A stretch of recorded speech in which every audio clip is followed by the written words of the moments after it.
மறக்காம லைக் பண்ணிடுங்க. பக்கத்தில் இருக்கிற சப்ஸ்கிரைபும் பண்ணிடுங்க. பண்ணிட்டீங்கன்னா நான் டக்குன்னு சொல்லிடுறேன். நம்ம அன்பாக்சிங் பண்ணுறதை இன்னைக்கு ஃபுல்லாக காட்டலாம். வாங்க. ஃபஸ்ட்டு இதான் பாக்ஸு. நான் நிறைய திங்ஸ் வந்துட்டு எப்போதுமே நிறைய டேப் இருக்கு.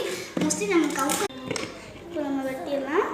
ஃபஸ்ட்டு நம்ம இந்த பேப்பர் கிழிச்சிடலாம். எவ்வளோ டைட்டாக இருக்குது அம்மா. ஃபஸ்ட்டு கிழிச்சிட்டு அந்த கத்தி எடுத்துடலாம். எடுத்துட்டு கொஞ்சம் நல்லா அடுத்தது நமக்கு கொஞ்சம் ஈஸியாக இருக்கும். அவ்வளோதான் பிடிச்சாச்சு. நம்ம பிடிச்சாச்சு. வாங்க உள்ள எப்படி இருக்குன்னு பார்க்கலாம். அதை ரொம்பவே சேஃப்டியாக பேக் பண்ணியிருந்தாங்க. நமக்கு வந்த கலர் ப்ளூ. நாங்கள் பார்க்கலாம். இப்போ சுவிட்ச் இருக்குது. நம்ம வந்து ஆன் பண்ணி ஆஃப் பண்ணுற மாதிரி ஹேர் ரொம்பவே நல்லா இருந்துச்சு. எனக்கு பிடிச்ச